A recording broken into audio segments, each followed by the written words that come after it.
Sesaat lagi Anda akan mendengarkan program Renungan Sahabat Seperjalanan bersama Pendeta Wendy Pratama. Selamat mendengarkan.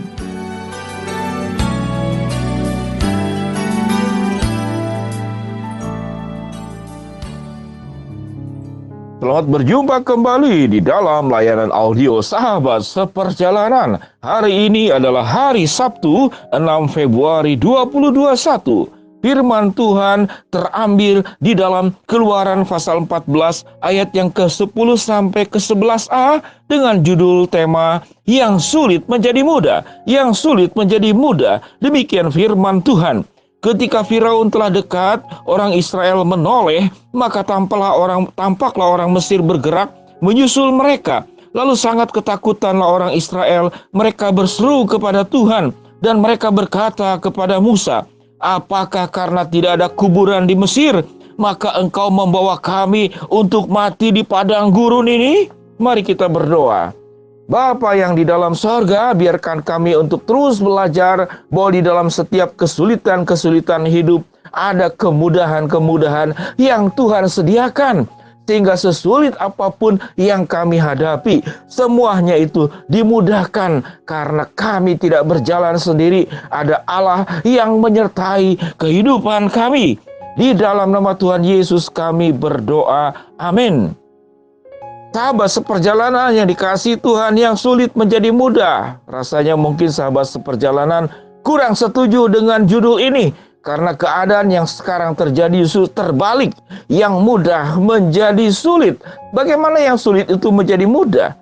Kesulitan-kesulitan hidup itu terjadi dari semenjak zaman terdahulu setelah manusia jatuh di dalam dosa. Bagaimana bangsa Israel diperbudak oleh Mesir. Bagaimana kemudian karena Mesir menjajah bangsa Israel, lalu seluruh kehidupan bangsa Israel itu menjadi terpuruk. Yang tadinya di dalam kelimpahan, sekarang di dalam kekurangan. Yang tadinya di dalam kedamaian, sekarang berada di dalam ketakutan. Yang tadinya bisa berpendapat, bisa mengemukakan apa yang diharapkan, apa yang diinginkan, apa yang dimimpikan, apa yang dicita-citakan, sekarang dibungkam oleh siapa? Oleh penjajah, yaitu Firaun. Yaitu Firaun di Mesir. Sahabat seperjalanan yang dikasihi Tuhan, bagaimana mungkin yang sulit itu menjadi mudah? Bangsa Israel menghadapi kesulitan. Kesulitannya adalah tatkala di Mesir, itu kemudian mengalami yang dikatakan itu penjajahan. Kita tahu dengan jelas apa yang disebut dengan penjajahan. Seluruh hak-hak dasar kehidupan kita itu diambil oleh penjajah. Seluruh haknya yang saya disebutkan tadi, hak bicara, hak hidup layak, hak berpendapat, hak segala hal, itu diambil. Itu yang disebut dengan kesulitan. Kita saat ini juga mungkin seperti berada di tanah Mesir. Hak-hak kita yang selama ini kita miliki kemudian terjajah. Saat ini mungkin kita tidak terjajah oleh Firaun. Tidak dikejar-kejar oleh kereta kuda Mesir. Tapi dikejar-kejar oleh kesulitan ekonomi, problem-problem hidup. Dan kita ingin keluar daripada tanah Mesir ini. Kita ingin kemudian lepas dari kesulitan yang saat ini membelit kehidupan kita. Sahabat seperjalanannya dikasihi Tuhan. Lalu Musa membawa bangsa Israel melewati padang gurun. Sampai kemudian Alkitab berkata berada di tepi laut. Kehidupan kita mungkin berada di seperti demikian. Kita berharap keluar daripada Mesir yang sekarang kita alami. Namun tatkala sebelum kita melewati kesulitan, kita memasuki kesulitan yang kedua. Kesulitan yang pertama adalah penjajahan orang Mesir oleh Firaun. Kesulitan kedua sebelum kita masuk ke dalam keselamatan yang Tuhan sediakan, kita akan melewati perjalanan padang gurun. Setelah bangsa Israel melewati padang gurun dan berada di tepi laut Tebrau, berkemah di sana, apa yang Alkitab katakan? Bangsa Mesir dengan Firaun mengejar dengan 600 kereta lengkap dengan perwira. Lalu Alkitab mengatakan ketika Firaun telah dekat, orang Israel menoleh, maka tampaklah orang Mesir bergerak menyusul mereka. Lalu sangat ketakutanlah orang Israel dan mereka berseru kepada Tuhan. Dan mereka berkata kepada Musa, Apakah tidak ada kuburan di Mesir? Maka engkau membawa kami untuk mati di padang gurun ini. Sahabat seperjalanan yang dikasihi Tuhan, sewaktu kita memposisikan diri sebagai bangsa Israel, mungkin kita pun akan berkata yang sama. Bangsa Israel mengatakan, biarlah kami kembali ke Mesir, agar kami pun mati di sana, namun kami bisa hidup, tidak mengalami ketakutan yang jauh lebih besar saat ini. Sahabat seperjalanan yang dikasihi Tuhan, kita akan bersungut-sungut juga seperti bangsa Israel. Namun pertolongan Tuhan, bagaimana yang sulit itu dijadikan mudah. Malaikat Tuhan yang memimpin bangsa Israel yang tadinya berjalan di depan, lalu kemudian sekarang berada di belakang. Lalu tiang awan yang memimpin bangsa Israel di depan dengan Musa, itu kemudian memimpin di belakang. Dan Alkitab mengatakan terjadi kegelapan buat bangsa Mesir karena awan tiang awan itu. Sehingga mereka tidak bisa melihat apa yang ada di depannya. Keterpisahan itulah yang menolong kemudian bangsa Israel terbebaskan daripada ancaman kematian oleh perwira-perwira daripada orang Mesir. Sahabat seperjalanan yang dikasihi Tuhan. Namun di belakang orang Mesir, Firaun, di depan laut. Mau pergi kemana? Tidak ada lagi jalan. Ini benar-benar sulit. Sulit, terhimpit, terjepit, tercapit, melilit, terbelit. Segala hal yang sulit itu terjadi. Namun Tuhan berkata kepada Musa, angkat tanganmu. Dan Tuhan membelah laut Teberau itu dan kering. Bangsa Israel berjalan di tanah yang kering itu dan Tuhan memimpin sampai ke seberang dengan selamat. Lalu bagaimana? Orang-orang Mesir dengan kereta-kereta kudanya mengejar. Tatkala mengejar, kemudian kereta mereka oleng, di perjalanan mereka menjadi terhambat. Lalu kita bertemu juga dengan ketakutan.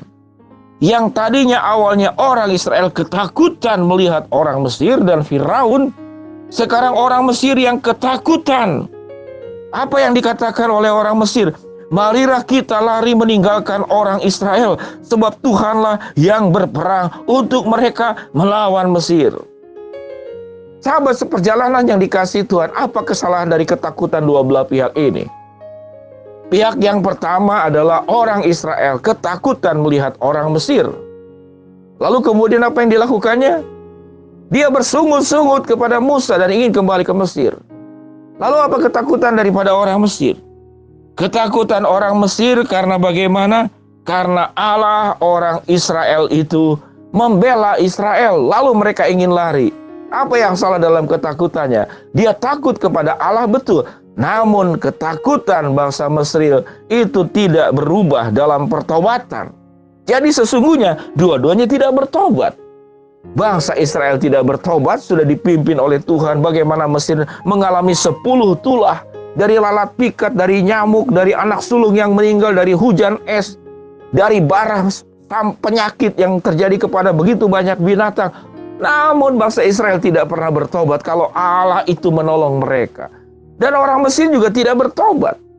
Mereka cuma takut kepada Allah lalu lari, tidak kemudian datang bertobat seluruhnya, yang kalau seandainya orang Mesir dan Firaun itu kalau ada bersama-sama mengalami pertobatan, ya Tuhan aku bertobat, lalu tidak berlari, bersujud saja, bukan berlari, bersujud berlutut, lalu menyebut nama Allah Israel.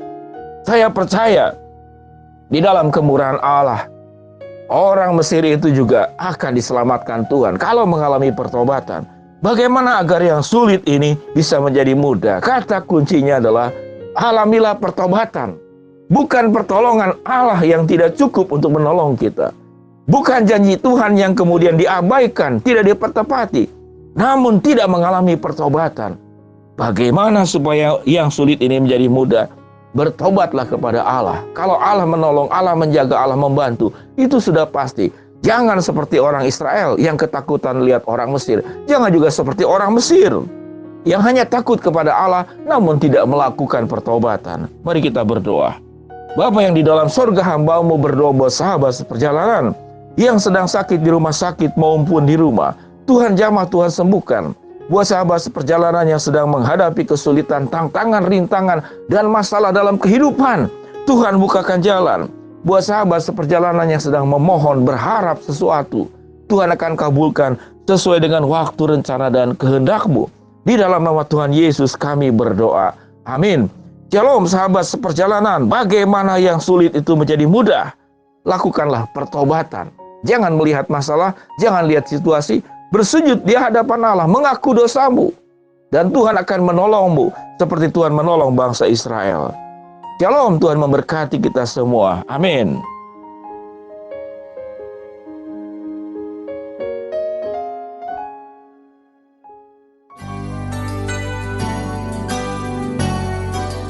Anda baru saja mendengarkan program Renungan Sahabat Seperjalanan bersama Pendeta Wendy Pratama.